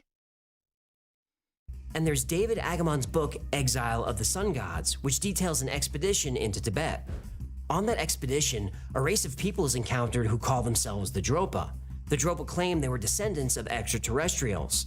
The book tells the story of their UFO crash, their history, and the artifacts they left behind, which included discs with mysterious hieroglyphics. Such a great story. It is, but it never happened. Oh no. In 1995, Agamon, whose real name is David Gaiman, sat for an interview with the magazine The 40 and Wait, what? Agamon. David Draymond. Wait, isn't David Draymond the singer of Disturbed? Times. He admitted that the story was all made up. The narrative was edited by David Agamon and included a photograph of a curious disc-shaped plate embossed with pictograms that seemed to be part of a record of the journey of the star beings from their homeworld. The author, David Gaiman, admitted to FT recently it had been written as satire on the alien intervention in human evolution genre. Still, it is regarded in some quarters as an authentic ancient astronaut event. He claimed it was his greatest hoax and said his only regret was that the book didn't sell better. There isn't a single person, living or dead, that's been confirmed to have seen a Dropa stone, so I think this one is a hoax. Oh. Now, the Antikythera mechanism is not a hoax. Oh? That is a real object, and it was found on an ancient Roman shipwreck. It really was on that ship 2,000 years ago. Yeah, but All what of was that it is really? True. But despite all the wild theories surrounding the device, the truth is actually anticlimactic and comes down to a simple misunderstanding. Many people Are you shocked, Andalf? Shock. assume, and many journalists state, the Antikythera mechanism is the only device of its kind, and that it was created with technology far beyond what existed at the time. Well, that's not true. Devices like this one are well documented in ancient writings, and were known about long before it was found in 1900. What made the Antikythera mechanism special was that it survived. It's the only known artifact of one of these devices in existence. Another misconception is that we don't know what it does, but we actually do. Well, how do we know? It has labels on it. Oh. Small colored stones show the position and motions of the planets. The sun and moon were shown relative to the constellations of the zodiac. It predicted solar and lunar eclipses, and what color the eclipses would be. It had a 365-day solar calendar, and a lunar calendar 19 years long. A small colored stone rotated to show the phases of the moon. There was even a dial showing a countdown to the next Olympic Games, so it probably wasn't created by aliens. Well, maybe aliens are big sports fans. Maybe, but aliens probably follow sports using equipment more advanced than something made from gears. Plus, the device has been recreated using X-ray and gamma-ray imaging. Turns out, the thing wasn't all that accurate. So the Antikythera device is real and a fascinating piece of engineering, but it isn't an out-of-place artifact. Oh man, he's gonna spoil everything, haven't he? Next, the Mount Bygone Pyramid probably isn't a pyramid. In fact, the word Bygone just means hill in the local dialect. This is getting depressing. While the caves may appear man-made, they probably aren't. The triangular shape of the entrance only looks that way from a certain angle, and there's no indication of two collapsed entrances or anything artificially created. The pipes, though, they can't really be explained. Aha! They really do appear to be forged metal pipes. They're really made of rusted iron, quartz, and quicklime. That's all true. And the archaeologist who discovered them, Bayou, is a real person. Who's real? You is. I is? No, you is. Me is? You. That's what I said. He's by you. I was just joining in. Look, I don't want to do this again. Who doesn't? Me. You? Stop it! The mainstream theory is that the Bygone pipes are just tree roots. Tree roots? Yep. Tree roots can turn to stone through a process known as permineralization, which is a type of fossilization. This happens over a long period, often taking thousands to millions of years. Now, this theory sounds plausible, but the only source for the claim is an article by Jinmin Weekly from 2003. Hang on. How are they suddenly stone? Weren't they made of fucking steel earlier? And rust? The article was originally in Chinese, but the English translation says they found fossilized plant matter inside the tubes. This could be proof that the pipes are in fact tree roots, or indicate at some point in the last 150,000 years, algae or moss grew inside the pipes. It's still a mystery. Now, on the surface, the Ulfbert swords defy science. Metal of such high quality didn't exist at the time, except it did. It was rare, but it did exist. Well, yeah, we knew that because you said there was only 180 of them made. That's rare. You've probably heard of Damascus steel. Damascus steel is one of the most legendary steels ever made. It's also a skin in Call of Duty. It's extremely durable and contains almost no impurities. The traditional method of producing Damascus steel has actually been lost to history, but experts believe the process involves layering iron and steel or multiple types of steel. The metals are then forged together by repeated folding and welding. This process may be repeated many times to create hundreds or even thousands of layers. This is what creates... I am not satisfied with this pipes malarkey. They said that there was fucking steel and rust and calcium and shit. Why? Why is it now just a rock?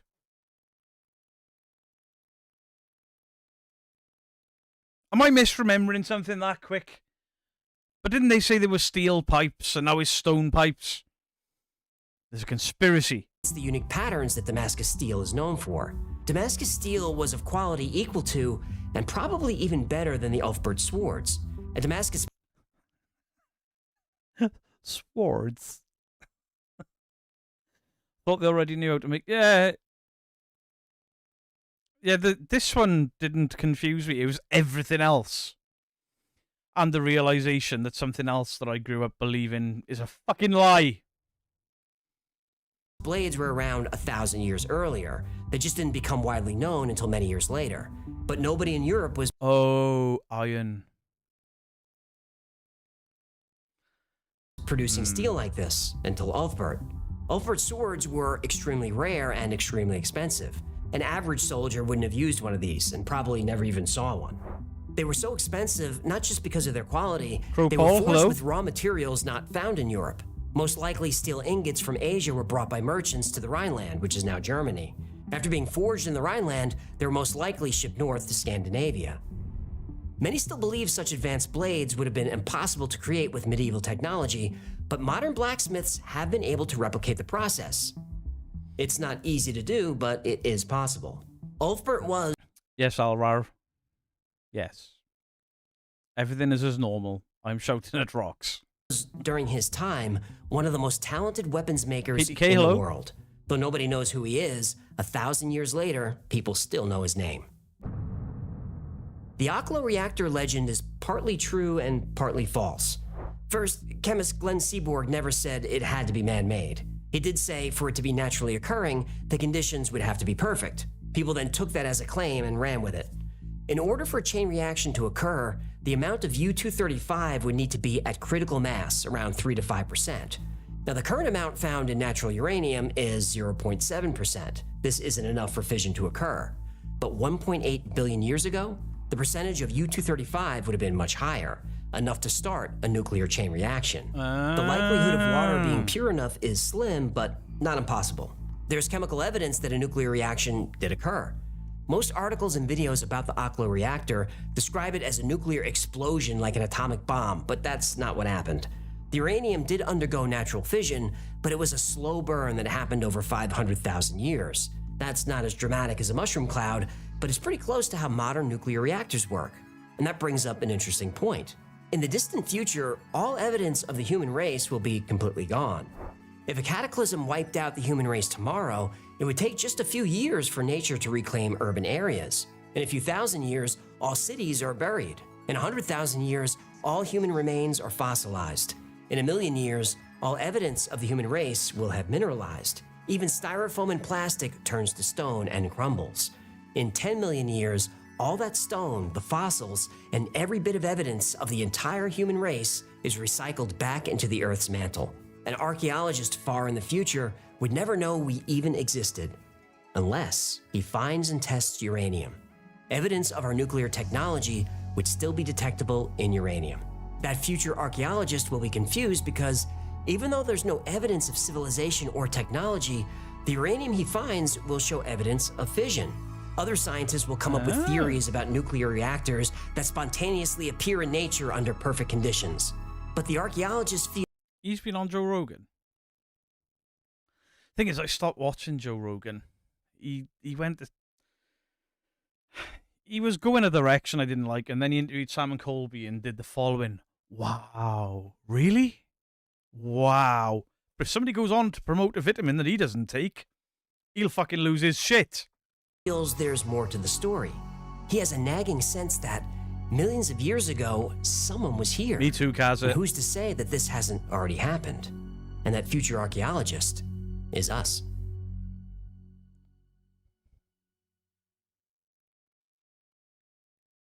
Thank you so much for hanging out with us today. My name is AJ. There's Hecklefish. Hola.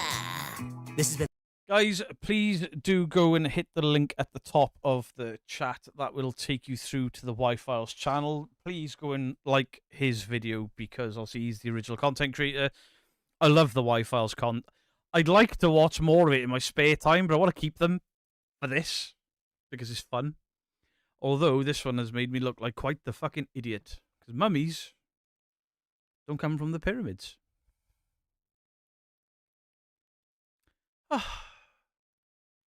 Shocking. Absolutely shocking. Interested to see if he tells Rogan the truth or the sensational... Joe Rogan will fucking believe it anyway. He nodded along and said wow to Sam and Colby. I think he's also been on a show with Jimmy Corsetti. I don't know who that is. I've seen him on one with Sean... the ex-soldier. Sean Murphy, is it? Did I make your shit list? This is the list of awesome. And Justin's jumper.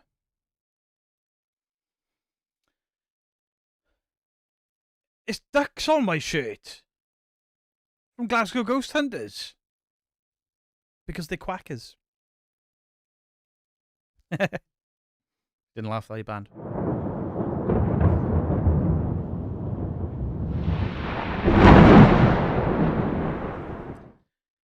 Objects calcify in only a few years at Mother Shipton's cave. Started watching Jimmy Corsetti a few years ago, but then he came up with out there suppositions about ancient history. I think he's gone full on Atlantis is real. Yeah, why? These guys lose their minds, right? They start off well. And then they lose their fucking minds. Beardo King Tut tomb was somewhat underground. Not, yeah, I know that now. Never stopped learning, wondering when she... Absolutely. Absolutely. Fucking devastated. Absolutely devastated. Kitty K, thank you for the £2. You already on you? You're not. On the board you go.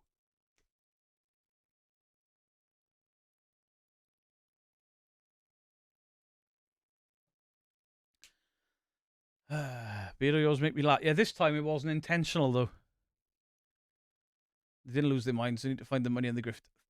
Fair. Rubber duckies, you're so much fun. Rubber ducky, you're the one. Rubber ducky. You're so fun. I remember hearing that the Earth goes through a cleaning or purging every 10,000 years or so. I mean, I've watched a lot about ancient civilizations. I say I watched a couple of documentaries. And you watch these documentaries, and you'll come out of them absolutely convinced. Then you do a little bit of research. It's like, documentary was full of shit. Beardo, you were misinformed. I'm going to have a word with my parents this weekend. I'll turn up. They'll be like, how nice to visit. And I'll be like, you lie! You and Scooby-Doo, you fucking lied. Yeah, either way, Dandalf, even when it all turns out to be bullshit, I still find it fascinating. The fascination, where the stories came from. I mean, where did the story of mummies coming from the pyramids come from? Was it a hoax from, like, some shady tabloid, or was it the horror movies and cartoons? Uncovered on Discovery. Petition for a rubber ducky button. Thing is, if I used the Sesame Street one, I'll guarantee you I'll get a copyright for that. You want these rubber duckies for the Christmas stream? I don't have Christmas rubber duckies. Learn something new every day? Yeah, absolutely. I'm comfortable in my stupidity. You know, there are things that I know that other people may not. And, yeah, I've just learned that my entire fucking life is a lie. A lie! Mummies, you got something to unwrap. Dick. Mr. Gray, check out Blind Boy, Land of Saints and Scholars. Very interesting. Jack and Ori, I think the majority of the weird stuff in the pyramids came from the tabloids in the beginning of the discoveries. Oh, man! Who says our history is accurate? Well, history is written by the victors, right? Tut may not have been Tut's tomb. There's a hypothesis that his doctor may have shifted his body and took Tut to the tomb for himself. Calm down. I just had my mind blown once. Calm your titties. Just easy to link pyramids, Egypt, mummies together. That's how they came up with it. Probably. And this dumb fuck, on his 44th cycle around the planet, or 44 and a half cycle around the planet, guess his world rocked by a fucking goldfish. I think in the previous 800 to 1,000 years, there's less mystery with civilizations, with more being documented in understood languages, be it Spanish, Roman, or a form of English. Yeah, but how much are we losing to language barriers there? And how much of a person's personality has been put into these documents and stuff? I do think we have some stuff wrong with our own history. Most stuff said is too far out. Oh, yeah, I'm not talking about that, but, you know, we can't trust our own memories. And our history is based off, you know, ancient history is based off what people remember to write down. I mean, fucking Bible. And a lot of that was lost in translation as well. And skeweth.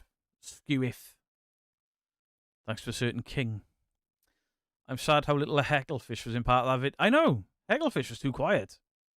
Problem is that newspapers used to print fiction as well as non-fiction. People nowadays believe these stories and think they're real. So on that subject, I have a very specific memory of, as a kid, I used to come from school, and if I didn't have homework, my dad would say something along the lines of, well, you ain't sitting in front of the TV all night. You can read before you watch the TV. Even though I've been in school all day, you know, my parents want me to do well in life. He puts a newspaper down in front of me. He wanted me to do well in school. He gave me The Sun. Knob. And I open up the newspaper to page 3, and it's not there. He knew what I was going for, and it wasn't there. But instead, there was page 5. And on page 5 was real life mermaid washes up on Brighton Beach, or something like that. I was like 10 or 11. My mind was fucking blown. I'm like, look at this! Mermaids are real and they're ugly as fuck. I didn't say ugly as fuck. My dad would have whooped the shit out of me. Cass McDonald, thank you very much.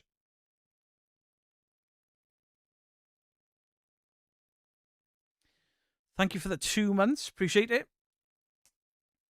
I like the thing, it had like clawed hands, and I got so excited. Run to my dad, like, look, and he was like, put the TV on for fuck's sake. It was in a newspaper, and I thought it was real.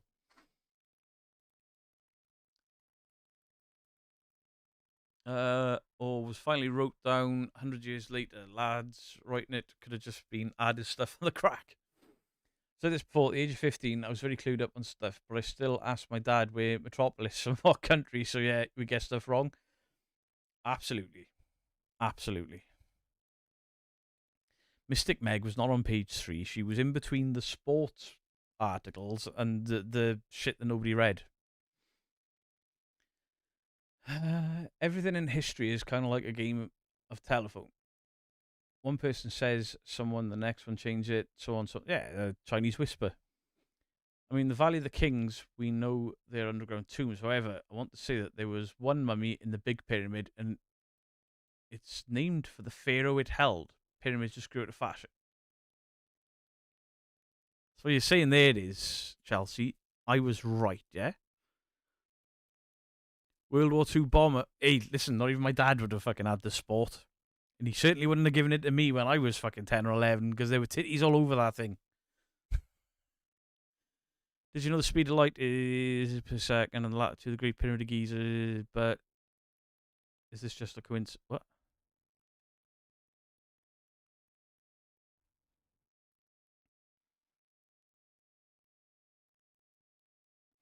I'll consult my brain. Dandalf, not real.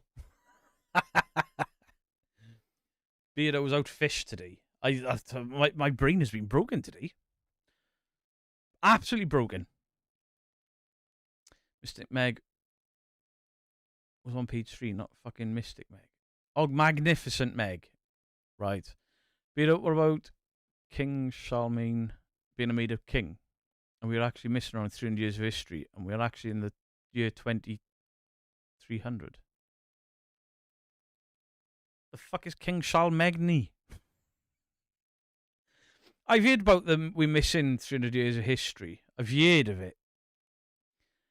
We could be.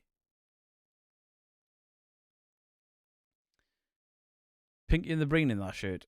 You leave my fucking ducky shirt alone. Ask Biddle. I ain't asking Biddle something like that because he'll do the following. And then he'll explain it. And then I'll feel like an inferior human being.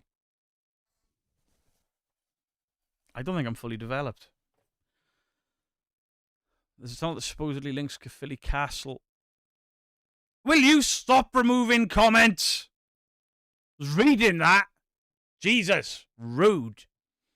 Why would aliens stick things in you behind if they're... Listen. There's a certain type of people that get abducted by aliens and get things stuck in their butt. And they all come from the same region. They're all farmers, and they're all very white. Sir Beardo of Skade has a certain ring to it. I could be a king. I could be a king. Wait! Don't say that. That guy with the emo hair will be off again. Fucking King Beardo. Calm down, mate. Mount Kiliash makes people age rapidly when they try to summit. It's a time slip that I don't want. Hey, listen. Watching Simply Strange ages me quicker. I don't watch him. Beardo, will you be watching Sean from BPH UK dancing in his pink tutu? I haven't long eaten. I don't need that in my eyeballs after I've eaten. Oh. Chat, you're all panned. Yeah, you are. You've been panned. Time is a man-made concept. The date is entirely arbitrary number. Yeah, I get that. Pyramids were built in the old kingdom of the pharaohs, a symbol of the sun, and used as tombs. But by the time King Tut was buried, they chose to bury him in the tomb of the pharaohs. So I wasn't completely off my fucking rocker then. More like fuck King Beardo. Hey, Janine. Come on now. Bit rude. Tunnel supposedly links Caerphilly Castle, Castle Coch, and Cardiff Castle. My sausage fingers kept slipping. A tunnel from Caerphilly Castle to Castle Coch. That's a bit of a fucking stretch. I've seen that, Castle Coch to Cardiff. That's a big, big tunnel. It could be. Could be. I mean, in saying that, Castle Coke isn't an old castle, is it? Wasn't Castle Coke a recreation of a castle? It's a fairy tale castle, right? It was built in the 1800s. Don't tell me I've got that wrong as well. Castle Coke, guys, is a castle in South Wales. Okay, we're bringing up here. Beautiful, look at it. That doesn't look old enough, does it, for a start? Right. Where's the history?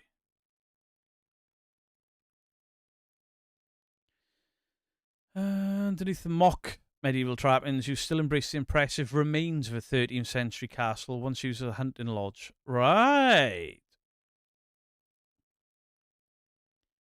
So it is an old castle, but it's ruins, and then they've built this up around it. It's beautiful. Absolutely beautiful.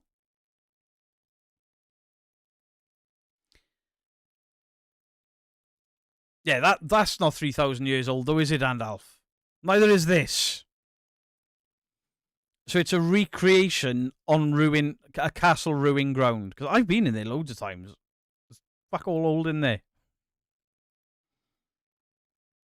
Look at it!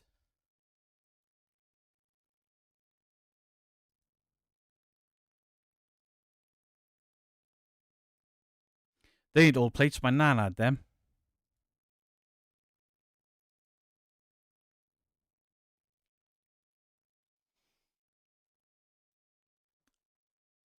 I knew there was something on the grounds, but I thought it was built in the 1800s, not 700 years ago. You were right and wrong. There's a first. The Disney castle isn't either.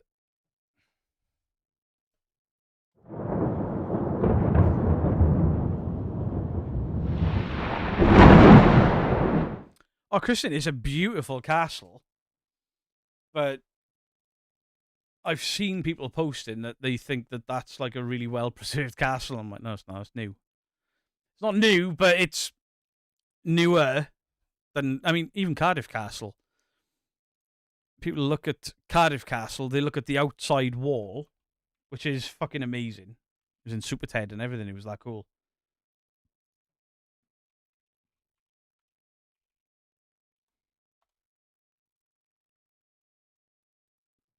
So, let me get an image of the outside wall first.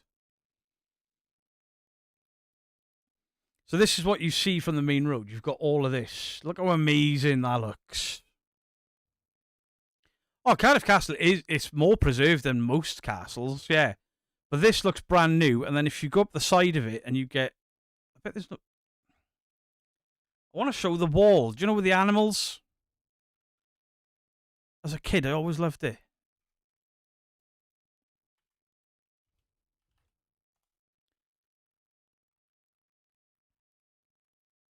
Yeah, they've got stuff like this all across it. Fucking amazing. They did this one, yeah. What the fuck? But the actual castle, inside of the grounds, the original castle, is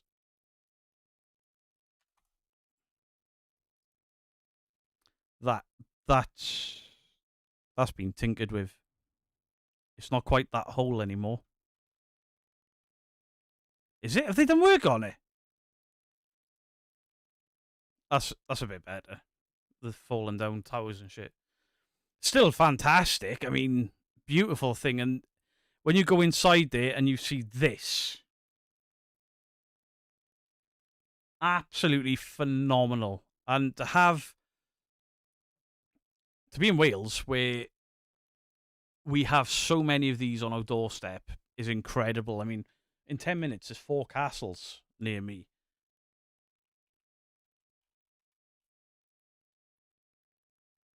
Two seconds.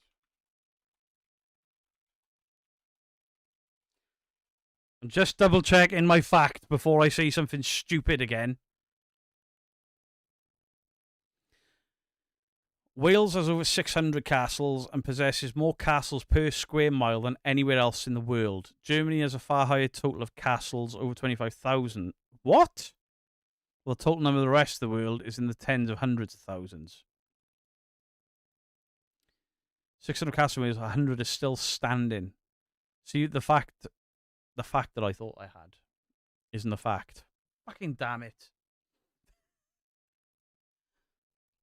I love castles. I mean, when people are like, oh yeah, go to 30 East Drive, a council house from the 60s, and there's a monastery 5 minutes down the road, you've got more chances of something there if all of this is real, right? I love castles. I love going to castles. There was one I went to with Phil. The video's on the channel. Fucking beautiful. Absolutely beautiful. Sandcastles. You could never say anything stupid, Beardo. Hey, I think I'm on a personal record for tonight. A personal record of the stupid shit that has left my face. New weekly episode, Educating Beardo. I think I'm retiring from live streaming everything. Not just games, everything. Connoy Castle. Do you know I've never been to Connoy Castle?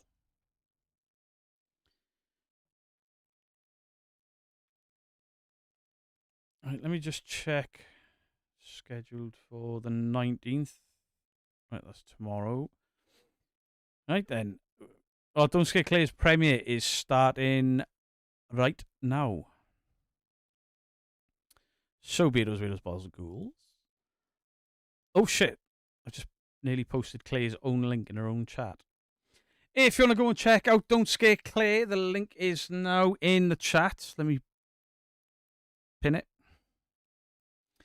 Please do go over and say hello to Claire from the Weirdos. Tell her there's a Beardo raid coming. Beardo, look up Nishwastine Castle.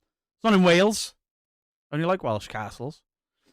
Thank you everybody for tuning up, turning up tonight. Thank you everybody for the memberships, the gifted, and your time, because your time is very, very important. Do go and enjoy Don't Scare Claire.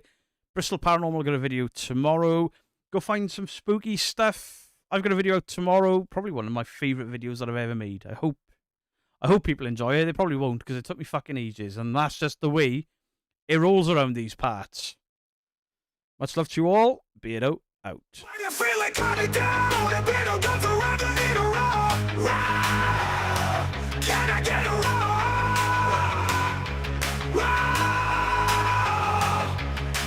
Dressed up like a T-Rex with that perfect strut.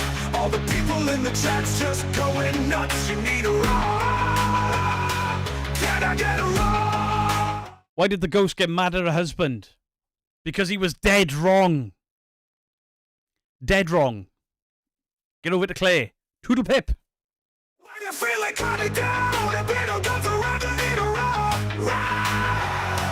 Can I get around?